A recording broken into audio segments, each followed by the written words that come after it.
तो ऐसा तो नहीं भाई, जैसे आप एक जाट आपके ही गांव से हैं, बड़ा किसान यूनियन संगठन है टिकैत साहब, तो 2 जाट एक ही गांव से बड़ा आंदोलन करने की तैयारी में हूँ। नहीं देखो, टिकैत साहब तो बड़ा वट वृक्ष है, उनको पुराना बरगद है, वहां से जितनी भी यूनियन बनी सब वहां से निकल के ही बनी, तो वे तो बहुत बड़ा, अभी हम तो ये मान लो कि उनके जड़ जितनी है अभी, तो वो तो बड़ा विशाल वट वृक्ष है। अगर उनका आह्वान हो गया तो हम तो वहां भी तुरंत पहुंचे हैं, साथ मिलकर भविष्य में साथ ही हैं उनके, तो उनके साथ कहाँ लग जा रहे हैं हम, तो जब भी कोई बड़ा आंदोलन होगा उनकी कॉल आओगी हम फिर पहुंच जाएंगे, जैसे पहले थे। पहले अपना पे तो थे, अपना संगठन है वो अलग चलेगा, अपने अलग हो, लेकिन विचारधारा तो वही है, किसानों की लड़ाई लड़ना, क्योंकि किसानों की लड़ाई लड़ना ही भारतीय किसान यूनियन ने सिखाया। और वो अब उनके पीछे वो लगा दिया कि भारतीय किसान यूनियन टिकैत, भारतीय किसान यूनियन तो एक ही थी।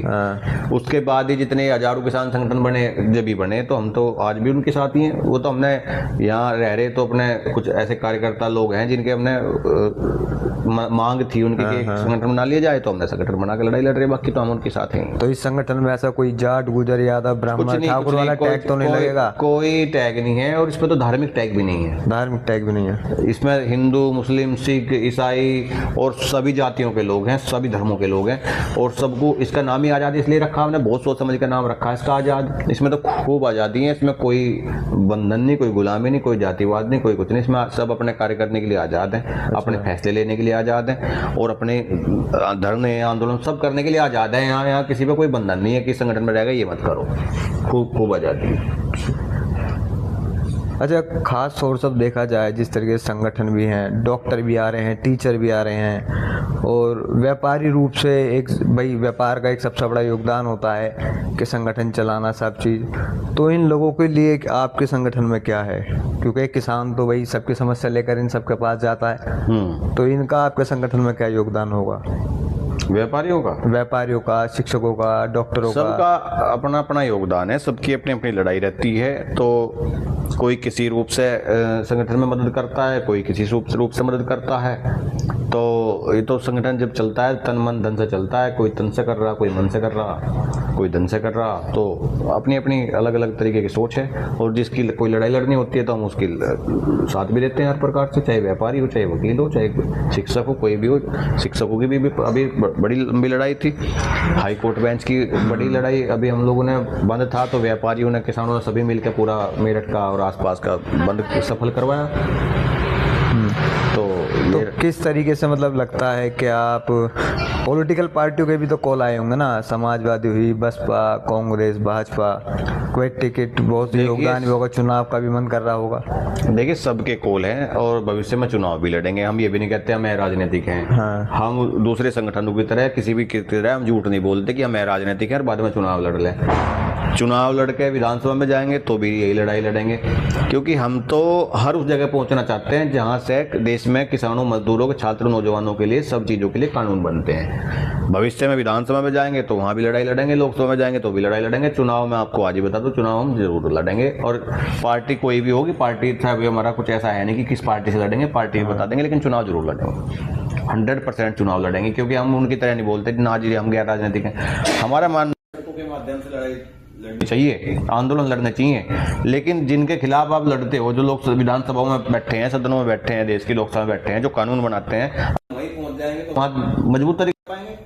यही बात हम देश के किसानों को समझानी है भाई, अपने लोगों को जो विधानसभा में जिता के जो आपकी बात कर। लेकिन किसान तो बढ़ जाता है ना हर बार, काफी किसान नेता हैं जो चुनाव लड़ते हैं, समझा नहीं पा रहे मतलब बटने की समस्या बट जाता है, समझा नहीं पा रहे लोग। पहले तो कहें कि हम राजनीतिक हैं, और फिर भी राजनीतिक रूप से वहां जाकर चुनाव लड़े हैं, तो लोगों को विश्वास नहीं हो पाता कि तो झूठ बोल रहे थे। हम खुलेआम कह रहे हैं हम चुनाव लड़ेंगे, और जब खुलेआम कह रहे हैं तो चुनाव लड़ने जाएंगे तो लोगों को समझाएंगे कि भाई थारी लड़ाई ये इस प्रकार विधानसभा में लड़ी जाएगी, लोकसभा में लड़ी जाएगी, सड़कों के माध्यम से तो लड़ेंगे, विधानसभा और लोकसभा में लड़ेंगे। तो जब समझाएंगे ना लोगों को, तो लोग समझेंगे और लोग वोट भी करेंगे, लोग हमें जिता के भेजेंगे भी।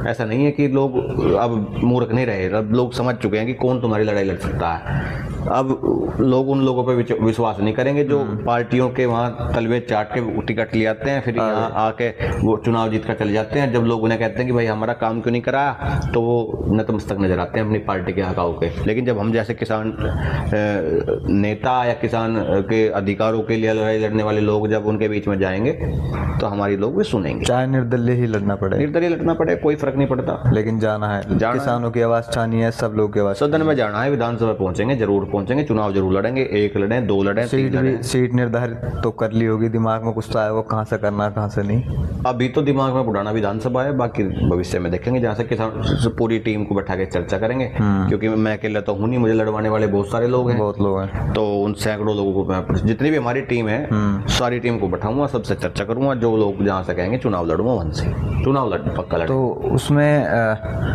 जैसे चुनाव के लिए समय क्या क्या होंगे, मतलब क्या क्या मुद्दे किसानों के साथ अलग के, शिक्षा का भी बात होगी, सबकी बात किसानों के लिए होगा जो एमएसपी का मुद्दा है, और महंगाई की दर को देखते हुए किसानों की सारी फसलों के दाम, अच्छा, शिक्षा प्रणाली जो प्राइवेट होती जा रही उसके लिए अलग से मांग रहेगी कि पश्चिम उत्तर प्रदेश में अलग यूनिवर्सिटियां बने, हर जिले में यूनिवर्सिटी हो, सरकारी यूनिवर्सिटी हो जहां सारे छात्र समाहित हो जाएं, प्रत्येक वो लोग स्तर पर लाइब्रेरी हो जहां बहन बेटी जाके पढ़ाई कर ले और वो निःशुल्क लाइब्रेरी हो। तो बहुत सारे मुद्दे नौजवानों के लिए भी रहेंगे और नए मुद्दे रहेंगे, खिलाड़ियों को खेलने के लिए प्रत्येक विधानसभा पे की स्टेडियम बने, जमीन तो बहुत है, पैसा बहुत है, सरकार पे क्यों नहीं बनाती।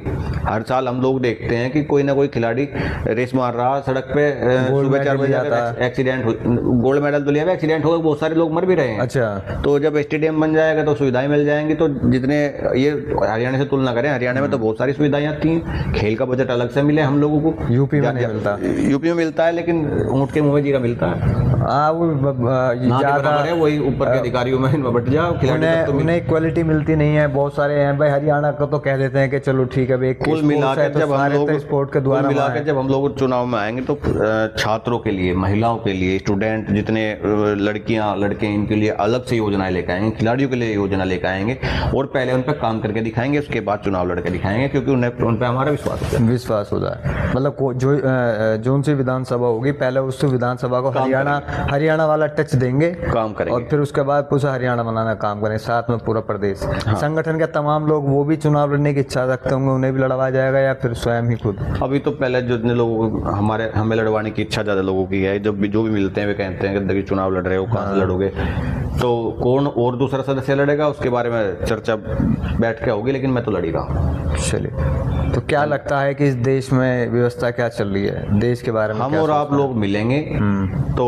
परिवर्तन होगा, निश्चित परिवर्तन होगा। हम और आप लोगों को बशर्ते पूरी ईमानदारी के साथ काम करना, ईमानदारी के साथ। तो मतलब जो वर्तमान की सरकार है ये जाने की संभावना हो सकती है, चली जाएगी। हम और लोग बताए तो बशर्ते ईमानदारी के साथ काम करें, और ये हम और आप आखिरी पीढ़ी हैं जो लड़ाई लड़ रहे हैं, आने वाली पीढ़ी लड़ाई भी नहीं लड़ने की, इसलिए हम लोगों को भविष्य की क्योंकि सोचते हुए लड़ाई लड़नी पड़ेगी। आने वाली जो जेन जी जनरेशन, अभी आपको मैंने बताया था, वो लड़ाई नहीं लड़ पाने की। हम और आप आखिरी वो पीढ़ी हैं जिन्होंने सारी चीज परिवर्तित होती देखी, आधुनिक युग आता देखा, और आधुनिक युग के बाद भी जो आने वाली जनरेशन है उन्हें फोन में खोते और बिल्कुल पागल होते देखा, सोच समझ उनकी दूर होती देखी। तो हम और आखिरी जनरेशन है जो लड़ाई लड़ भी रही है, अगली जनरेशन लड़ाई लड़ना भूल जाएंगी। उनके अंदर क्वालिटी नहीं है, शिक्षा नहीं आ रही, सिर्फ हवाबाजी, बहुत सारी चीज देखने को मिलती है। अच्छा, एक और, अभी आपने कल प्रदर्शन था अरावली वाले मामले को लेकर, तो उसमें कैसा रहा प्रदर्शन?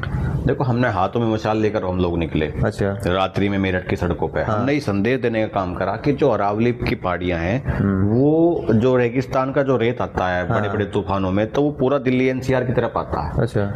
तो एक प्रकार से हमारा दिल्ली एनसीआर का फेफड़ा है। हाँ। और अगर वो जो अरावली की पहाड़ी है जो हमारा वो फेफड़ा है, अगर वही फेफड़ा खराब हो जाएगा तो हमारा जो जीवन है वो तो खतरे में आ जाएगा।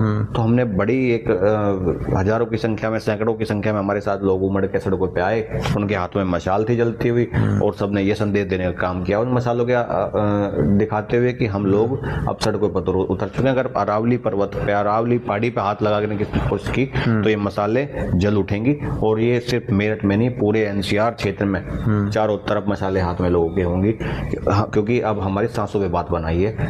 हम कुछ भी चीजें देख सकते थे, लेकिन जब जीवन नहीं रहेगा तो जीवन से ऊपर क्या चीज हो सकती है। तो मेरे ख्याल से दिमाग में आई है, और नहीं आई है तो जल्दी आ जाएगी सरकारों को। चलिए, अब एक थोड़ा सा एक गेम खेल लेते हैं जाते जाते। एक किसान नेता एक पॉलिटिकल पार्टी के बारे में क्या सोचता है, क्या विचार है उनसे। तो पॉलिटिकल पार्टी का नाम है, आपको एक शॉर्ट वर्ड में एक आंसर देना, या यहाँ या ना भी कह सकते हैं, कुछ भी। तो पहले वर्तमान की सरकार पर बात कर लेते हैं, भाजपा। किसानों के लिए जवाब देना है। हाँ, किसानों, एक किसान नेता हो, किसानों के प्रति भी, और उसके क्या क्या पूंजीपतियों के साथी। अच्छा, कांग्रेस, वर्तमान कांग्रेस लड़ने वाली कांग्रेस। पहले कैसे थी कांग्रेस? पहले की कांग्रेस में और वर्तमान कांग्रेस में बहुत फर्क है। अब बीच में कांग्रेस अपने रास्ते से भटक गई थी। अब हम देख रहे हैं कि निरंतर राहुल गांधी जितना आक्रामक होकर सड़कों के माध्यम से लड़ रहे हैं, तो वो बहुत अच्छा पब्लिक को नजर आ रहा है कि अब लड़ रही है कांग्रेस सड़कों पर।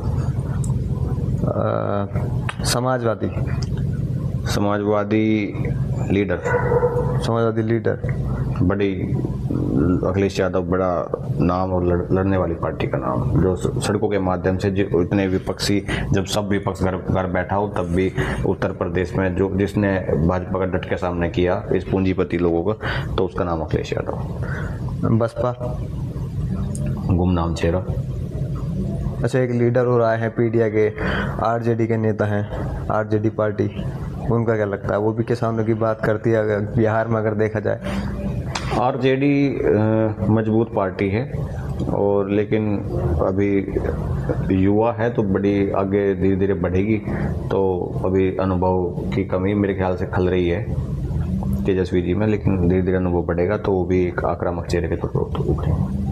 चलिए, बहुत बहुत धन्यवाद। तो आपका ये जो चर्चा थी हमारी बहुत अच्छी रही, तो एक जाते जाते एक उद्देश्य और दे दीजिए।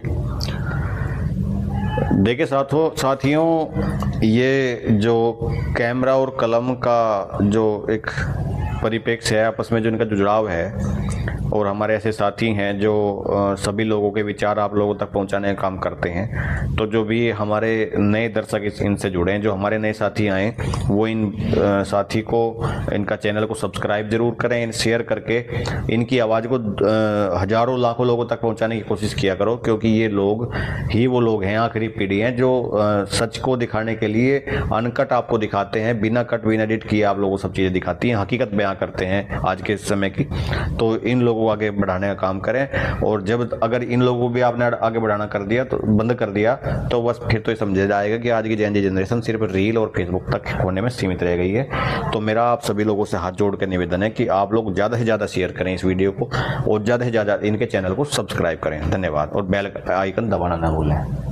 जैसा आपने देखा, ये चर्चा थी एक किसान नेता के साथ, जो छात्र जीवन से अपनी एक जवानी से ही अपने आप लोगों के लिए लड़ने में अपने हमेशा समय दिया। एक वो दौर, एक वो जवानी जो लोग पढ़ते हैं, कभी कुछ करते हैं, लेकिन इस व्यक्ति ने आप समाज के लिए समय दिया और काम करा। कभी गौ सेवा के माध्यम से जानवरों की, गौ माता की काम किया, अब किसान सब चीज़ किया। और एक बताया आपसे, एक बात भी हुई एक चुनाव के बारे में, जो एक कहा जाता है कि किसान नेता चुनाव लड़ते हैं। नहीं, इनका कहना है कि हम वो किसान नेता नहीं कि जो हम कहेंगे हम नहीं लड़ेंगे फिर लड़ेंगे। ये कहते हैं कि हम चुनाव लड़ेंगे, लेकिन किसानों की बात सड़क तक नहीं, सदन में भी उठनी चाहिए कि हम वो नेता नहीं है जो सिर्फ सड़क पर उठाएंगे।